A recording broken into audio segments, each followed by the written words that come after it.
corramos con resistencia la carrera que tenemos por delante, mirando a Jesús, el fundador y perfeccionador de nuestra fe. Cuando te has propuesto atacar verbalmente a alguien y luego te das cuenta que no tienes la razón, puede ser que todo lo que te quede es pura ira. Ese fue el caso cuando los fariseos acusaron a Jesús de echar fuera demonios usando el poder de Satanás. Jesús respondió: toda casa dividida contra sí misma no se mantendrá en pie. Eso los dejó sin palabras y conspirando para destruirlo. Hoy, la marea de opinión se vuelve contra Jesús. Desde la iglesia Moody en Chicago, esto es Correr para Ganar con el Dr. Erwin Lutzer, cuya enseñanza clara nos ayudará a cruzar la línea de llegada. Hoy, el pastor continúa con la serie de ilustraciones de Cristo titulada Ven y ve a Jesús. Ahora, únete a nosotros mientras escuchamos la ilustración que lleva por nombre Ven y ve sus enemigos. Un día Jesús les dijo a sus discípulos: ¿quién dicen los hombres que es el Hijo del Hombre?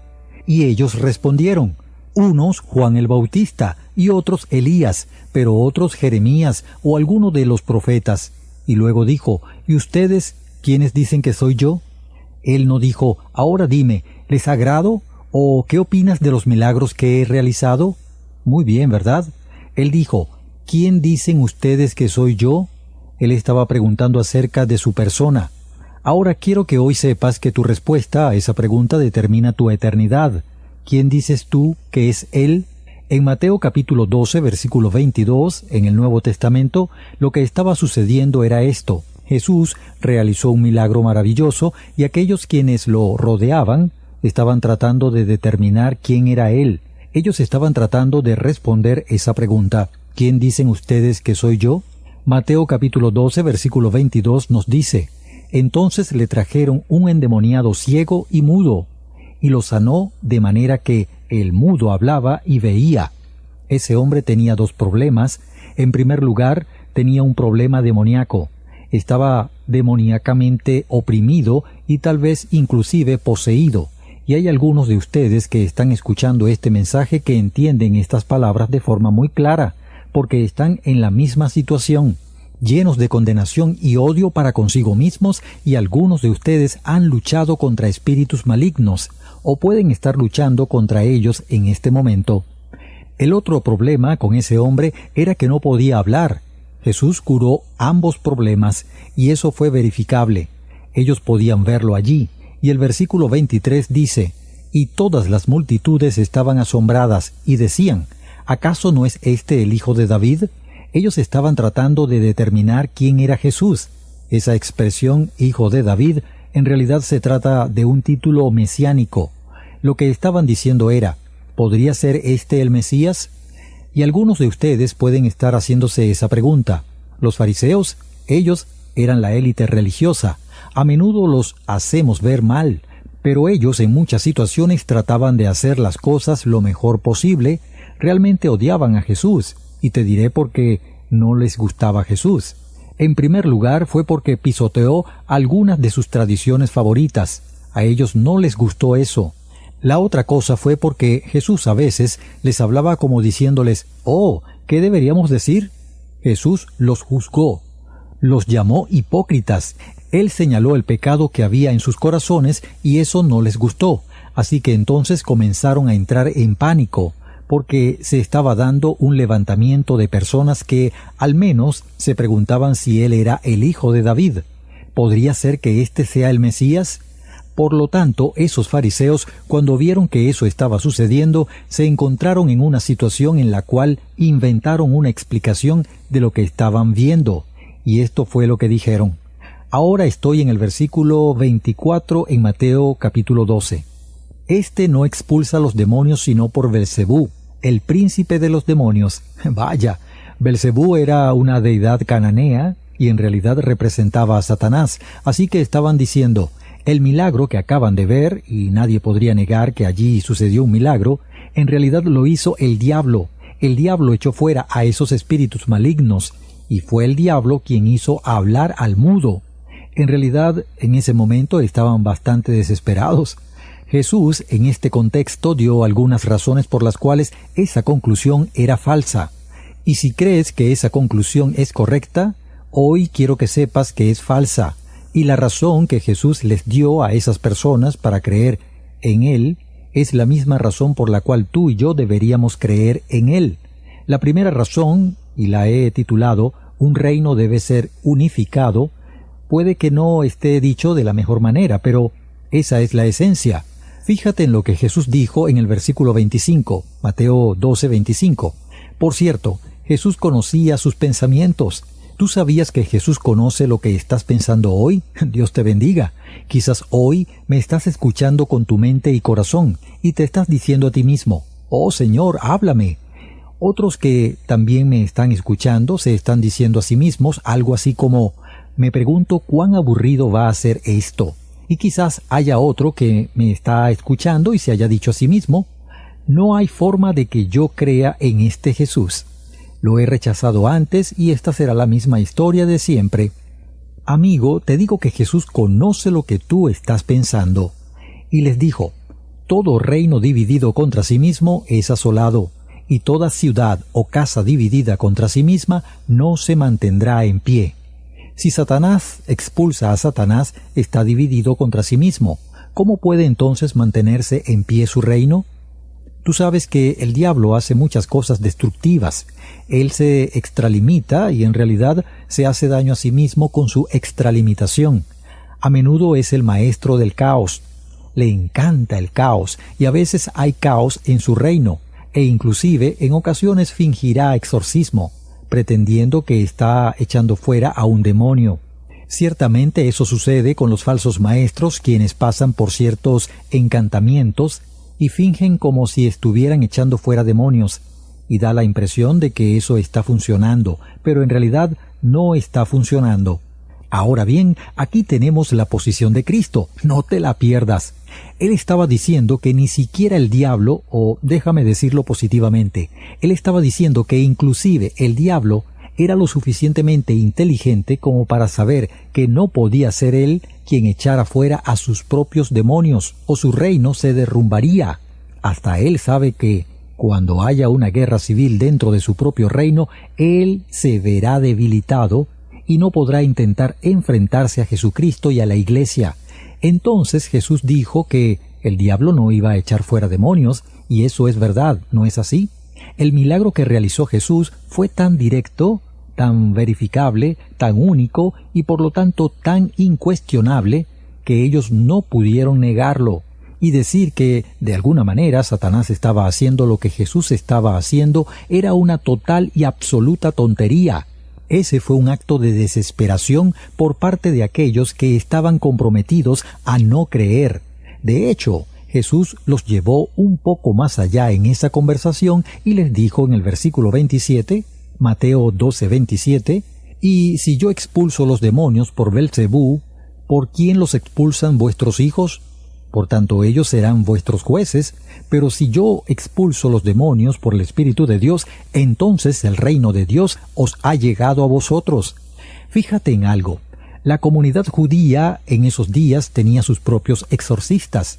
Ellos pasaban por esos encantamientos y echaban fuera demonios, y yo no sé si estaba funcionando o no, no tengo forma de saberlo, pero Jesús estaba diciendo, acérquense a ellos y pregúntenles por autoridad de quién echan fuera demonios. Si dicen que es por autoridad del diablo, lo cual es algo que nunca dirán, se condenarán a sí mismos. Obviamente ellos no dirían eso. Si dicen que lo están haciendo por medio del poder de Dios, entonces, ¿por qué ustedes deberían ser críticos conmigo y decir que no lo estoy haciendo por medio del poder de Dios? En otras palabras, si ustedes se acercan a ellos y les preguntan, eso socavará su propia crítica. Eso era lo que Jesús les estaba diciendo. Entonces, la primera razón por la cual deberían creer es enterándose de que el diablo no puede hacer lo que Jesús hizo. Él nunca haría lo que Jesús hizo. Jesús no es de Satanás, sino de Dios. La segunda razón, y supongo que debo titular esta razón, una casa debe estar vigilada. Jesús continuó y dijo en el versículo 29, ¿O cómo puede alguien entrar en la casa de un hombre fuerte y saquear sus bienes si primero no lo ata? Y entonces saqueará su casa. Quiero que imagines que hay un secuestrador que agarró a algunos niños y los metió en una casa, los retiene como rehenes y a la vez amenaza con matarlos si la policía busca capturarlo. Como tú muy bien sabes, a veces eso sucede. Ahora bien, la policía simplemente no puede entrar y decir, «Oh, sencillamente vamos a entrar y vamos a liberar a los niños». No hay ningún problema. No, el hombre fuerte, el secuestrador, debe ser arrestado. Él tiene que ser neutralizado, tiene que ser atado. Hay que ocuparse de él y una vez que se ocupen de él, entonces efectivamente la policía puede entrar y tomar a los niños y reunirlos con su familia. Bueno, lo que Jesús estaba diciendo era que a la luz del hecho de que le estoy haciendo tanto daño al reino de Satanás y el daño es tan amplio que en realidad estoy echando fuera demonios y liberando a la gente de eso, y que también soy capaz de tomar personas mudas y personas con otras discapacidades y hacer que ellas puedan hablar y ver, y todos los demás milagros, ¿no te das cuenta de que debo ser más fuerte que el enemigo que los mantiene atados? ¿No te das cuenta de que soy capaz de aplastar al hombre fuerte, el secuestrador, y liberar a los cautivos? Tú debes saber que he triunfado sobre Satanás. Hace poco le di a un hombre una copia de un libro que escribí titulado «¿Cómo puedes estar seguro de que pasarás la eternidad con Dios?». Lo leyó y después de leerlo me dijo «Me di cuenta de que Jesús había hecho todo el trabajo pesado». Bueno, pensé que esa es una expresión maravillosa para aplicarla a él. Y ciertamente se aplica al poder de Jesús sobre Satanás. Jesús es el hombre fuerte. Quiero que lo visualices hoy, muy por encima de todo principado, autoridad, poder, dominio y de todo nombre que se nombra no solo en este siglo, sino también en el venidero. Quiero que veas el triunfo de Jesús para que tú y yo oremos contra todo el mal en el mundo y el mal que inclusive puede estar presente en nuestras familias. Tenemos algo de terreno y algunas promesas sobre las cuales podemos apoyarnos, porque cuando se trata de Satanás y Jesús, no hay competencia. ¿No es interesante que Jesús tuvo que defender su capacidad aquí, en la tierra? Pero ahora que ha ascendido al cielo, es aún más claro para nosotros que lo que fue para los discípulos, que Jesús fue quien triunfó completamente al haber aplastado la cabeza de la serpiente. Sí, por supuesto, tú y yo podemos ir hoy al territorio de Satanás, protegidos por Dios, creyendo en Dios, confiando en Dios, viendo al hombre fuerte atado para que los cautivos puedan salir libres. Oh, que Dios aumente nuestra fe para que podamos continuar viendo milagros en nuestras vidas y en las vidas de otros para la gloria de su bendito nombre. Pero Jesús estaba diciendo, acérquense a ellos y pregúntenles por autoridad de quién echan fuera demonios. Si dicen que es por autoridad del diablo, lo cual es algo que nunca dirán, se condenarán a sí mismos.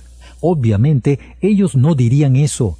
Si dicen que lo están haciendo por medio del poder de Dios, entonces, ¿por qué ustedes deberían ser críticos conmigo y decir que no lo estoy haciendo por medio del poder de Dios? En otras palabras, si ustedes se acercan a ellos y les preguntan, eso socavará su propia crítica. Eso era lo que Jesús les estaba diciendo. Entonces, la primera razón por la cual deberían creer es enterándose de que el diablo no puede hacer lo que Jesús hizo.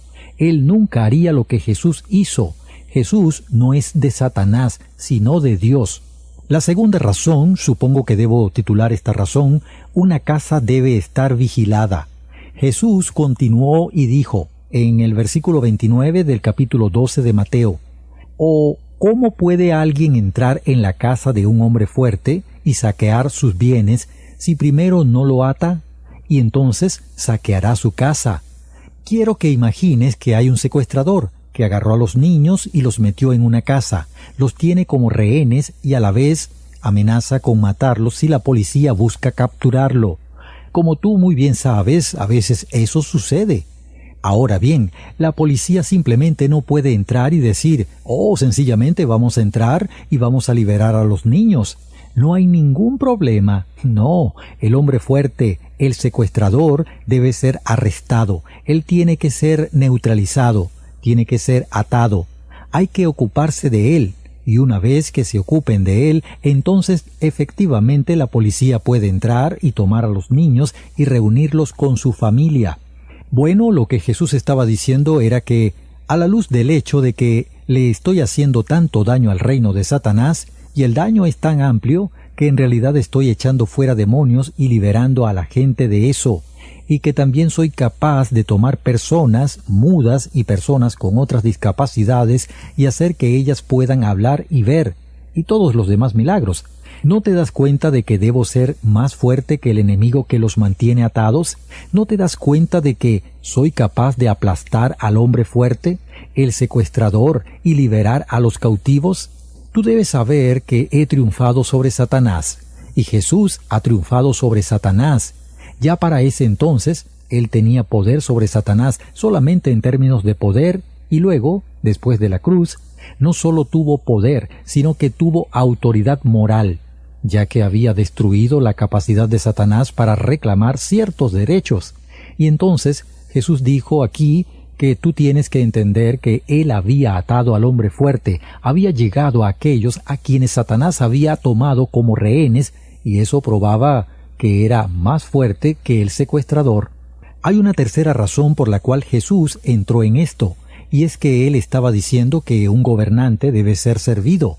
Una vez más, no he dicho esto tan bien como debería decirlo, pero creo que la idea es que simplemente es mejor relacionarlo con el mito de la neutralidad. Fíjate en lo que Jesús dijo en el versículo 30, Mateo 12:30. El que no está conmigo, está contra mí, y el que no recoge conmigo, desparrama. Las imágenes presentes allí son aquellas imágenes antiguas sobre la forma como procesaban una cosecha. Lo que hacían era que tomaban la cosecha, es decir, el grano, la pisaban, y eso ayudaba a aplastarla y a trillarla, y luego la lanzaban al aire y la cascarilla se la llevaba el viento, mientras que el grano se mantenía. Lo que Jesús estaba diciendo era: el que no está recogiendo la cosecha y ayudándome a hacerlo es el que está dejando que todo el grano se lo lleve el viento y lo lleve a cualquier parte en lugar de mantenerlo. Entonces, ¿estás a favor mío o estás en contra mía? Esa idea de mantenerse neutral es imposible.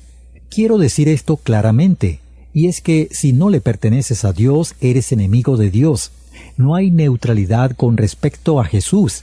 Entonces, acerca de lo que Jesús estaba hablando era sobre el hecho de que simplemente no puedes pensar que eres neutral, algo así como más o menos. No.